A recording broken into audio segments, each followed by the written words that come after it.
Live from WRAL News Headquarters in Raleigh, your #1 source for local news. WRAL News, coverage you can count on.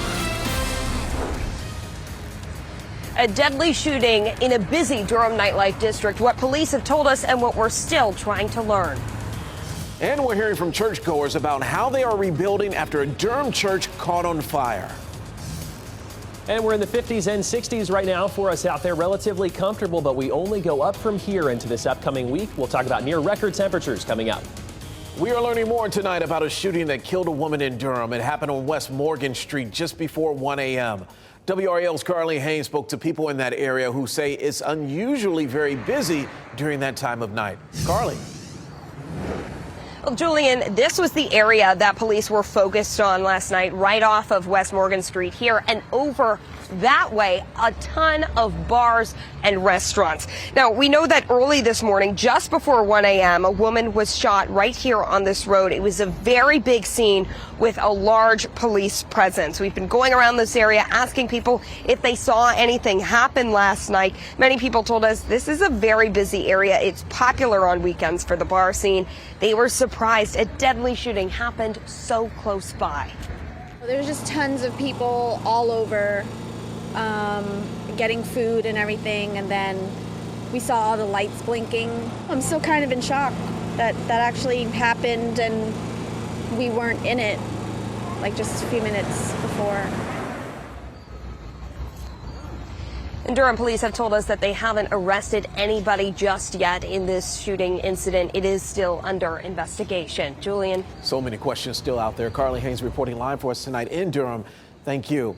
We have an update about the charges 4 women face in connection with the protest last Thursday that shut down the Durham freeway for hours. Police tell us 3 of them have since turned themselves in. Olivia Lynn, Janae Taylor, and Leah Whitehead were released on a written promise to appear in court. At last report, Fatima Noor had not been taken into custody. All 4 face charges of impeding traffic, a misdemeanor. Thursday's protest demanding a ceasefire in the Israel-Hamas war started around 4 p.m. Thursday at CCB Plaza. But a short while later, part of that group started to block the highway. That's when Durham police called it an illegal protest. We're working to learn the name of the man shot and killed near Holly Springs Road and 1010 Road. This was breaking news late last night. Deputies tell us they responded to calls about shots fired and found a man dead when they arrived. Investigators used a drone during their investigation and also asked nearby businesses for any surveillance video as they search for a suspect. The Wake County Sheriff's Office is investigating a shooting that sent 1 man to the hospital. It happened shortly after 11:30 in the morning. Deputies were called to assist Raleigh police with a report of a shooting on Pearl Road. Someone called Raleigh police nearby Mine Spring Drive, which is where they found the victim. The man's injuries are not life-threatening. So far, there has been no arrest. The WRAL breaking news tracker was on the scene of a shooting in Wake County overnight. Deputies say someone shot a man on Gamble Drive. Responders took him to the hospital. His injuries are not life-threatening. Police are still searching for a suspect. The North Carolina Forest Service issued a burn ban in 14 western counties until further notice, all because of drought conditions. That includes Henderson County, where a large fire has been burning since yesterday morning. Forest Service officials say the Poplar Drive fire is 250 acres and 5% contained. It has destroyed 2 homes and an outbuilding. Evacuations of over 34 threatened structures were told. Firefighting efforts include a scout plane, helicopter, and workers establishing containment lines and protecting structures. There have been no injuries. The cause is still under investigation. 1 person is in the hospital after a crash in Raleigh. The accident happened just about 5:30 this morning off of Durley Road. Police say 1 vehicle overturned and colliding with another vehicle. Though no 1 person was taken to the hospital, police say their injuries are not serious. Members of a Durham church are trying to move forward after their church building caught on fire. This is at the Charity Christian Fellowship Church in McDougall Terrace, which has been in this community for more than 3 decades. WRAL's Laura Levine explains how this is another setback the pastor plans to overcome. Durham fire crews are back on the scene of that church fire here in McDougall Terrace. Many people who live in this community or have been members of this church tell me it was a staple of the community. Debris, trash, burned up brick, and wood sits in front of the church as people walk by in disbelief. Just decided to walk down here just to take pictures of it in the remembrance of the church. What was your reaction when you saw it? I was shocked to see this here. I was going to church too. I've been here too many times. I'm gonna miss it. Everybody gonna miss it. The church had just celebrated 32 years last month. It took up to 20 fire crews to put out the large flames. Firefighters got the fire under control within 50 minutes. You could see that they were tired. You could see that they were exhausted, just from trying to get in the building.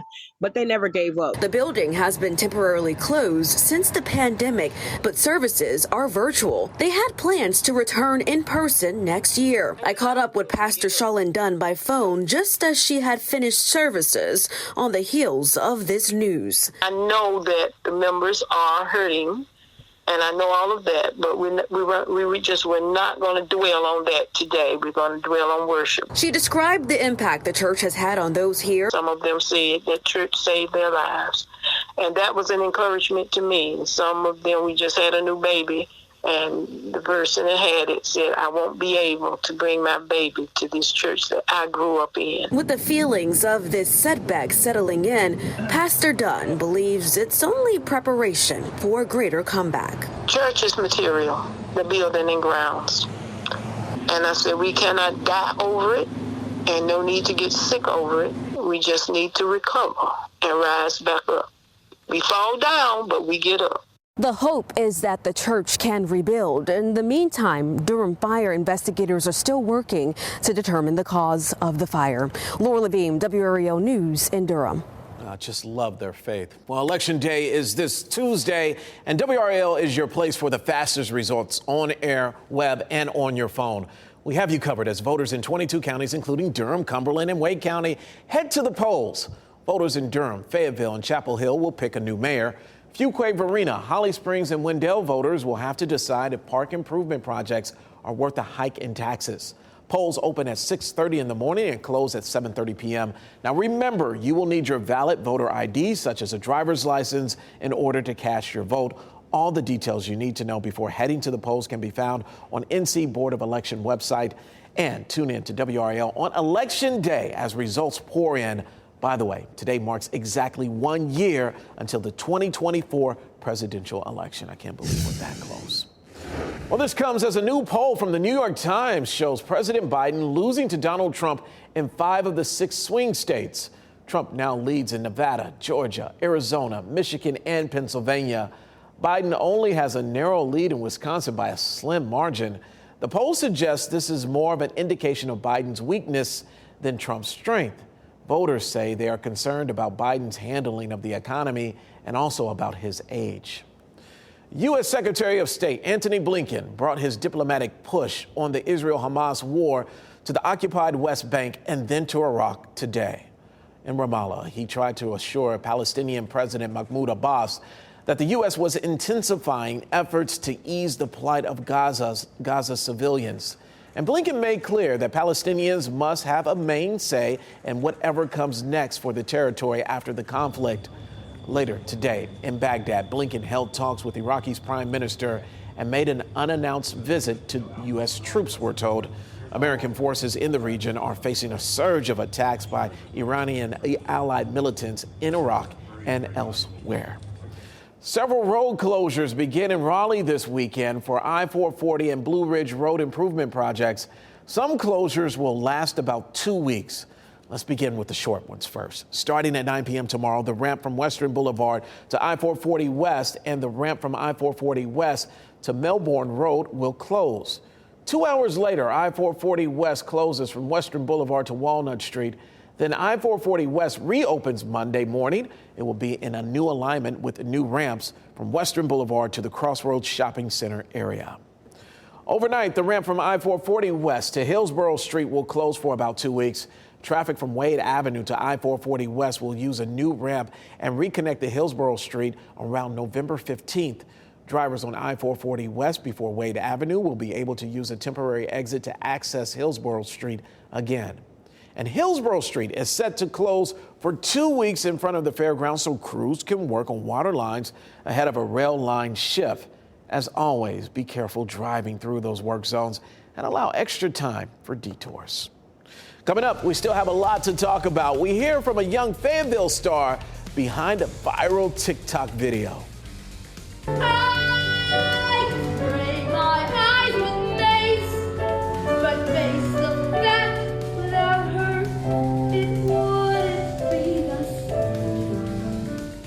It's the voice that you gotta hear. Plus, hundreds turned out for the annual City of Oaks Marathon.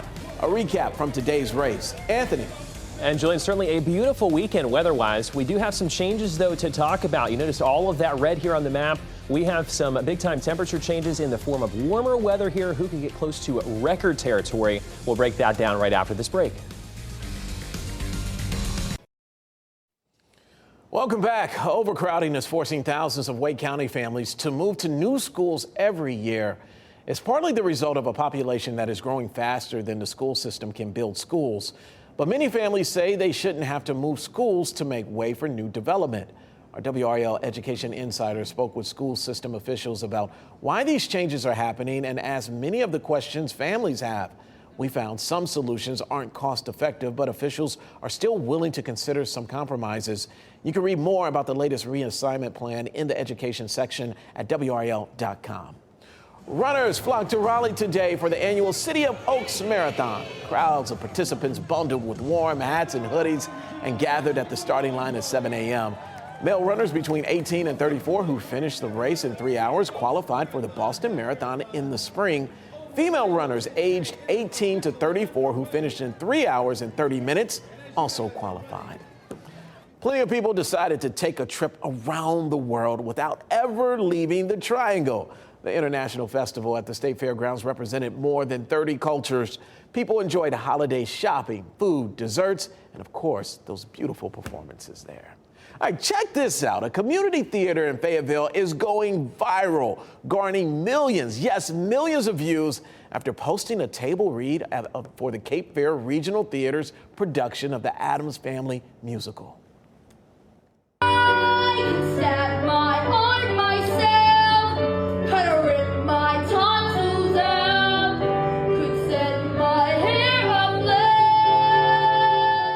Oh, what a voice. I could hear that voice over and over again. Since it was posted on October 11th, nearly 5 million viewers have watched 11-year-old Graydon Colbert sing his heart out to the lyrics of What If.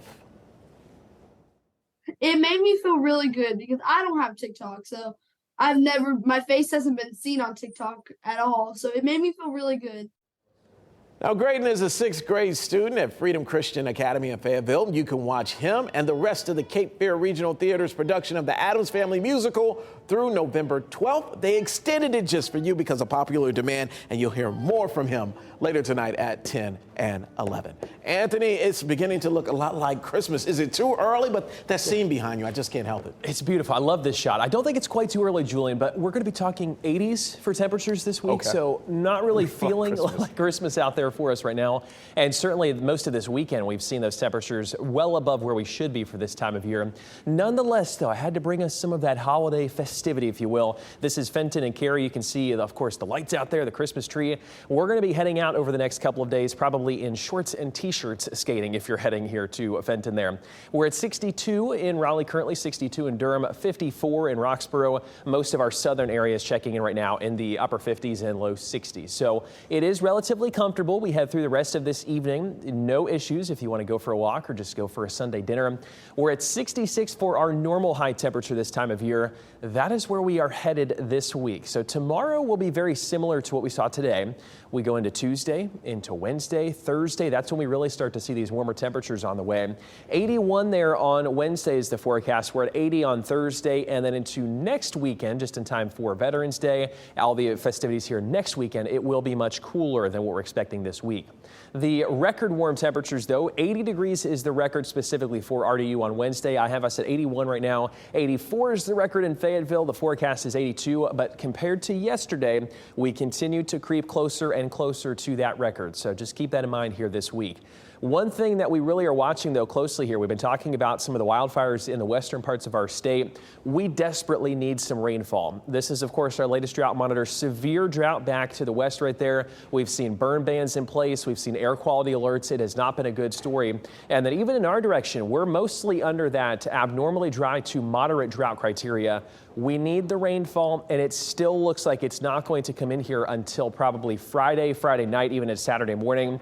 It does not look like it's going to be a big soaker kind of a system. We need a lot of that rainfall to come down pretty heavy for a long period of time, and I just don't think that's going to be the case for us. There's a look at Futurecast, though. I'll start you off 7 o'clock early Thursday morning. So again, this is a look ahead into this upcoming week.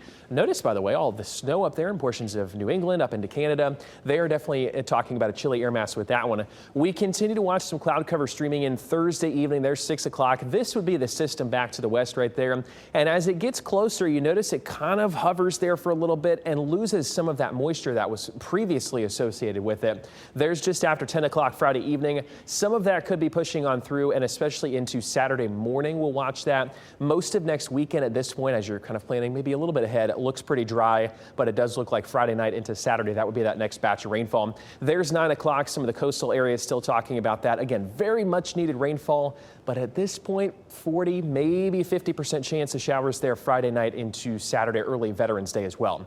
Other than that, we're at 74 tomorrow, morning temperatures in the 50s the next couple of days, so it should feel a little bit better as you're headed out to work and school. 78 there on Tuesday for Election Day, 81 on Wednesday. Keep in mind, again, that would be very close to the record of 80. Then we drop those temperatures there, Julian, into next weekend, back at 59 on Sunday. So that, I think, will feel a little bit more like the holidays, but still pretty warm the next few days. All right, I like that. 80s, come on back. I know, I missed it. Stay a while. Yeah. I missed him as well. All right, thank you, Anthony. Casey's coming up, and the big question, can the Carolina Panthers ride that momentum from last week's first win, or will they take an L? We'll see here.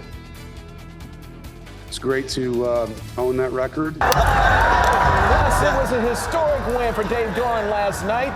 He reflects when we come back.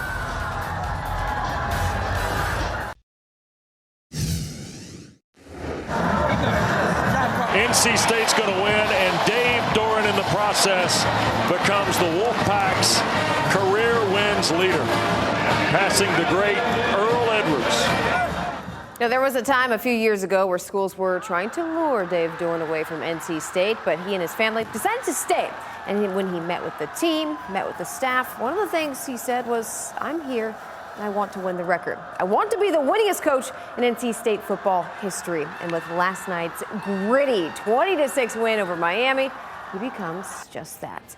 11 seasons, 135 games, and now 78 wins. While he may have set this goal for himself, he calls it an accomplishment for everybody who has ever been involved with the program. While Doran has plenty more, of course, to look forward to here, he did take a moment to reflect after the game, offering up what he would tell his younger self, which included leaning into faith, family, and the humility that comes with it. I've learned through failure and I've learned through success. And I think, you know, as a head coach, who's in that circle of trust with you really matters. And, you know, I can't say enough about having Ruff and McNeil here with me. You know, having Ruff along my side has been a pivotal point, you know, for me, just to be able to sit in that chair in his office and sometimes laugh, but oftentimes just, you know, talk about the day. And it's great to have a sounding board like that. For any young coach out there, I would tell you to find somebody like that, you know, that can work with you and give you that mentorship. Well, during Carolina's two-game skid, the defense saw some shades of 2022, none more glaring than defending the tempo. So that was a point of emphasis last week when getting ready for Campbell, and the implementation of go-to calls kind of seemed to work. But the change in X's and O's was just one part of it. After last Sunday's loss to Georgia Tech, defensive coordinator Gene Chizik called a meeting with his unit. He gave a speech. He, of course, got after his guys, but it was also uplifting. Each of Chizik's assistants on defense also spoke to the group, hammering home, of course, what needs to be fixed, but also reminding this group who they are. Captain Cedric Gray said it gave them momentum heading into yesterday's game. Just kind of talking about, you know, what happened from an emotional standpoint and different things like that, and how we just got to keep going and keeping our heads up and telling us we have everything still in front of us, our goals still in front of us. So it was a very motivating type speech. And I think that really kind of, gave us some confidence and really settled us down as a defense, kind of preparing for the week. Well, it's hard to believe there's just 3 more weeks left in the regular season. Check out the logjam in the middle of the ACC standings that include UNC, NC State, and Duke. All 3-2 in the conference. Florida State at 7-0 punched its ticket to the ACC title game yesterday with a win over Pitt. You always feel a sense of urgency. The dynamic's a little different. You get that taste. We all, you want that again and again. That's what we all shoot for in this league. Well, whatever hunger they had been chewing up and spit out by the Colts, Indianapolis defense swarming in the first half. They're up 20-10 right now in the third quarter. We'll have highlights and reaction from Charlotte tonight on Sports Extra over on Fox 50, of course, following the 10 p.m. news. And then North Carolina FC playing for a USL League One title at Wake Med Soccer Park, taking on Charlotte Independence. This game was scoreless at the half. Pat Welter is there, Julian, and he'll have a recap coming up for us tonight as well. All right, we'll be listening for that. Hey, about this Panthers game and the Colts game, I've been watching. It looks like Coach Wright is pretty fired up to beat his former team. Yeah, of course. Well, you're a big Colts fan, so, I was just telling you, the defense looking pretty good, or is it the Panthers offense maybe not looking so good? But, of course, Wright wants to get one against his old team. Yeah, I can tell he wants this one. He's really fiery. Typically, he didn't show that last year with the Colts. So I don't see him much here either. But. Yeah, he's really laid back, easy going. I like that. All right, thank you, Casey, and thank you for joining us tonight. Next on NBC Nightly News, that is next, and we will see you a little bit later.